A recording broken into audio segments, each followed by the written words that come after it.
নমস্কার বন্ধুরা, ডলি রন্ধনশালায় সবাইকে স্বাগত। আর আজকে তোমাদের সাথে শেয়ার করব মেথি শাকের দারুণ একটা টেস্টি রেসিপি। মেথি শাক একেবারেই যারা খেতে চায় না তারাও কিন্তু মেথি শাক এইভাবে রান্না করলে চেটেপুটে খাবে। আর মেথি শাক এইভাবে রান্না করলে গরম গরম ভাতের সাথে খেতে খুবই ভালো লাগে। আর এই রান্নাটা এতটাই টেস্টি হয় যে এই শাক দিয়েই কিন্তু পুরো ভাতটা মেখে খাওয়া হয়ে যাবে। আর মেথি শাক অনেকেই কিন্তু খেতে চায় না, একটু তিতকুটে ভাব থাকে। আর এইভাবে যদি রান্না করো সেটাও কিন্তু আর থাকবে না। আর এই রান্নার জন্য আমি এখানে এক আটি মেথি শাক নিয়েছি। আর মেথি শাকগুলোকে এবার আমি রান্নার জন্য খুব ভালোভাবে বেছে নেব। আর মেথি শাকের শুধুমাত্র আমি কিন্তু পাতাগুলোই নেব। আর যেটুকু ডগ কচি আছে আমি সেটুকুই নেব। আমি শাকগুলোকে খুব ভালোভাবে বেছে নিয়েছি। এবার দেখো আমি শাকের শুধুমাত্র পাতা আর ডগগুলোকেই নিয়েছি। পাকা পাতা আর ডাঁটা কিন্তু মেথি শাকের একেবারেই রান্নার জন্য নেওয়া যাবে না। তাই আমি পাকা পাতা আর ডাঁটাগুলোকে দেখো আমি বাদ দিয়ে দিয়েছি।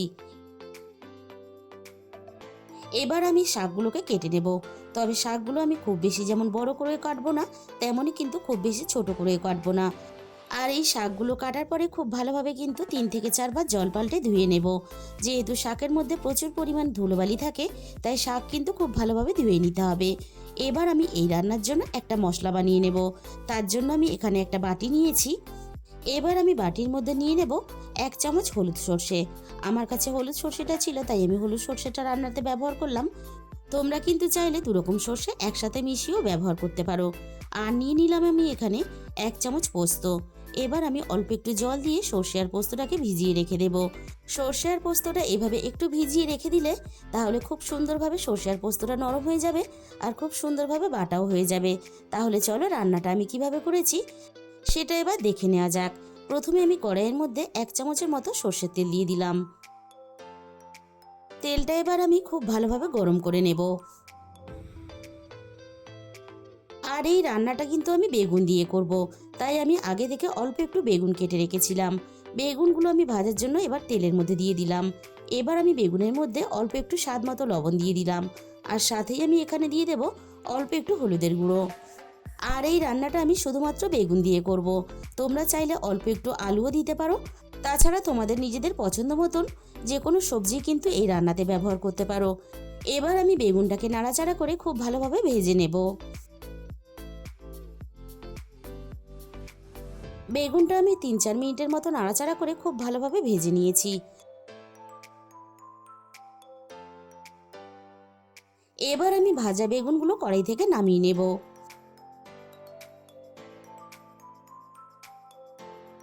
কড়াইয়ের মধ্যে যেটুকু তেল আছে এই তেলেই আমি মেথি শাকগুলোকে এবার আমি ভেজে নেব। মেথি শাক যদি একটু ভেজে নিয়ে রান্না করা হয় তাহলে শাকের যে তিতকুটে ভাব থাকে সেটাও চলে যাবে। আর তার জন্য শাকটা খেতেও বেশ ভালো লাগবে। এবার আমি শাকটা নাড়াচাড়া করে খুব ভালোভাবে ভেজে নেব। আর শাকটা দেখো নাড়াচাড়া করার সাথে সাথেই কিন্তু শাক থেকে বেশ অনেকটাই জল বেরোতে শুরু করে দিয়েছে। যাতে শাকের জলটা খুব তাড়াতাড়ি শুকিয়ে যায় তার জন্য কড়াইয়ের চারিদিকে একটু শাকটাকে ছড়িয়ে দিলাম। মিনিট 5-6 মতো আমি শাকটা নাড়াচাড়া করে খুব ভালোভাবে শাকের জলটাকে টানিয়ে নিয়েছি। আর শাকটাও তার সাথে সাথে আমি ভেজে নিয়েছি। এবার আমি এই সমস্ত ভাজা শাকগুলোকে কড়াই থেকে নামিয়ে নেব। আর এই শাক কিন্তু খুব বেশি সময় নিয়ে নাড়াচাড়া করে ভাজার দরকার নেই, হালকা একটু নরম করে ভেজে নিলেই হবে। আমি সমস্ত ভাজা শাকগুলোকে কড়াই থেকে নামিয়ে নিলাম। কড়াইয়ের মধ্যে আমি আবারও প্রয়োজন মতো সর্ষের তেল দিয়ে দিলাম। তেলটা আমি আবারও খুব ভালোভাবে গরম করে নিয়ে এবার আমি তেলের মধ্যে ফোড়নে দিয়ে দিলাম অল্প একটু কালো জিরে। আর এই কালো জিরেটাই কিন্তু ফোড়নে দেওয়ার চেষ্টা করবে, তাহলে রান্নার গন্ধটা খুব ভালো আসবে। আর দিয়ে দিলাম সাথে একটা শুকনো লঙ্কা। এবার আমি ফোড়নটাকে নাড়াচাড়া করে কয়েক সেকেন্ড ভেজে নেব। ফোড়ন থেকে সুন্দর একটা মিষ্টি গন্ধ বেরিয়ে আসা পর্যন্ত। ফোড়ন থেকে সুন্দর একটা মিষ্টি গন্ধ বেরোতে শুরু করে দিয়েছে। এই রান্নার জন্য আমি 6-7 কোয়ার মতো রসুন এইভাবে একটু লম্বা করে কেটে রেখেছিলাম। এবার আমি রসুনটাকে তেলের মধ্যে দিয়ে দিলাম। আর এই রান্নাতে অল্প একটু রসুন দিলে তাহলে রান্নার স্বাদ আর গন্ধ দুটোই খুব ভালো আসবে। তাই অল্প একটু রসুন অবশ্যই রান্নাতে ব্যবহার করার চেষ্টা করবে। আমি রসুনটাকে দেখো একটু লালচে করে ভেজে নিয়েছি। আমি অল্প একটু জল দিয়ে দিলাম যাতে রসুনটা খুব বেশি না পুড়ে যায় আর রান্নার গুঁড়ো মশলাগুলো যাতে পুড়ে না যায়। এবার আমি একে একে রান্নার গুঁড়ো মশলাগুলো দিয়ে দেব। প্রথমে আমি দিয়ে দিলাম অল্প একটু হলুদের গুঁড়ো। আর সাথেই আমি দিয়ে দেব অল্প একটু ঝালের জন্য লঙ্কার গুঁড়ো। আর আমি দিয়ে দেবো রান্নার প্রয়োজন মতো ধনে গুঁড়ো। এই রান্নাতে আমি কোনো রকম জিরে গুঁড়োর ব্যবহার করব না। তোমরা চাইলে কিন্তু অল্প একটু জিরে গুঁড়োরও ব্যবহার করতে পারো। এবার আমি সমস্ত মশলা একটু নাড়াচাড়া করে কষিয়ে নেব। আর ঝালের পরিমাণটা অবশ্যই নিজেদের স্বাদ মতো ব্যবহার করবে। তবে যে কোনো শাকে কিন্তু খুব বেশি ঝাল হলে খেতে ভালো লাগে না। মশলাটা আমি 3 থেকে 4 মিনিটের মতো খুব ভালোভাবে কষিয়ে নিয়েছি। এবার আমি ভেজে রাখা বেগুনটাকে দিয়ে দিলাম। আর বেগুনের সাথেই আমি ভেজে রাখা মেথি শাকটাও দিয়ে দিলাম। এবার আমি মশলার সাথে শাক আর বেগুনটা নাড়াচাড়া করে খুব ভালোভাবে মিশিয়ে নেব। আর তার সাথে সাথে হালকা একটু কষিয়ে নেব। আর বন্ধুরা, তোমরা যখন এইভাবে সব কিছু একসাথে নাড়াচাড়া করে কষাবে, এতটা সুন্দর একটা মিষ্টি গন্ধ বেরবে। তোমরা যখন রান্না করবে তখন তোমরা বুঝতে পারবে। সব কিছু আমি একসাথে নাড়াচাড়া করে খুব ভালোভাবে মিনিট 2-3 মতো কষিয়ে নিলাম। এবার আমি এখানে 1 কাপের মতো জল দিয়ে দেব। শাক আর বেগুন যেহেতু আমরা খুব ভালোভাবে ভেজে নিয়েছি, তাই কিন্তু খুব বেশি জল দেওয়া যাবে না। তাহলে রান্নার পরে শাক আর বেগুন কাউকেই খুঁজে পাওয়া যাবে না। এবার আমি এখানে দিয়ে দিলাম স্বাদ মতো লবণ। আর সাথেই আমি দিয়ে দেবো অল্প একটু চিনি। যে কোনো শাকে অল্প একটু চিনি দিলে তাহলে রান্নার স্বাদটা আরও বেশি ভালো হয়। তবে চিনিটা যদি তোমাদের একেবারেই অপছন্দ হয়, তাহলে কিন্তু স্কিপ করে যেতে পারো। আমি চিনি আর লবণটাকে একসাথে নাড়াচাড়া করে খুব ভালোভাবে মিশিয়ে নিলাম।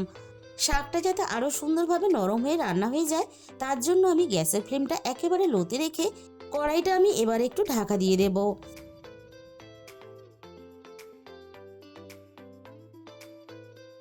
মিনিট 10 মতো আমি রান্নাটা খুব ভালোভাবে করে নিয়েছি। 10 মিনিট পরে আমি কড়াই থেকে ঢাকাটাকে সরিয়ে নিলাম। আর শাক আর বেগুন খুব ভালোভাবে সিদ্ধ হয়ে গেছে। আমি আবারও একটু নাড়াচাড়া করে নিলাম। আর ঠিক এরকম শুকনো শুকনো করেই কিন্তু রান্নাটা করে নিতে হবে। এবার আমি এখানে বেটে রাখা সর্ষে আর পোস্তটাকে দিয়ে দেব। সাথেই আমি মশলার বাটিটা ধুয়ে অল্প একটু জল দিয়ে দিলাম। এবার আমি গ্যাসের ফ্লেমটা মিডিয়ামের থেকে একটু হাইতে রেখে আমি এক্সট্রা যে জলটা রান্নাতে ব্যবহার করলাম, সেটাকে এইভাবে নাড়াচাড়া করে টানিয়ে নেব। আর সব কিছু একসাথে খুব ভালোভাবে মিশিয়ে নেব। আমি দেখো সব কিছু একসাথে খুব ভালোভাবে মিশিয়ে নিয়েছি। বন্ধুরা, তোমরা হয়তো মেথি শাক অনেক রকমভাবেই রান্না করে খেয়েছো। তবে একদিন হলো তোমরা মেথি শাক এইভাবে রান্না করে খেয়ে দেখো। তাহলে বন্ধুরা, রেসিপিটা যদি তোমাদের দেখার পরে ভালো লেগে থাকে, ভিডিওতে একটা লাইক, শেয়ার আর কমেন্ট করে দিও। আর যে সমস্ত নতুন বন্ধুরা এখনও পর্যন্ত আমার চ্যানেলটাকে সাবস্ক্রাইব করনি, এরকম নিত্য নতুন ঘরোয়া রেসিপি পেতে আমার চ্যানেলটাকে সাবস্ক্রাইব করে আমার পাশে থাকার অনুরোধ রইল। আর তার সাথে সাথে পাশে থাকা বেল আইকনটা ক্লিক করে অল করে দিও। তাহলে আমি যখনই কোনো নতুন রেসিপি আপলোড করব, সবার আগে তোমার কাছে পৌঁছে যাবে। আর তোমাদের মূল্যবান সময় দিয়ে আমার রেসিপিটা দেখার জন্য শেষ পর্যন্ত তোমাদের সবাইকে অসংখ্য ধন্যবাদ।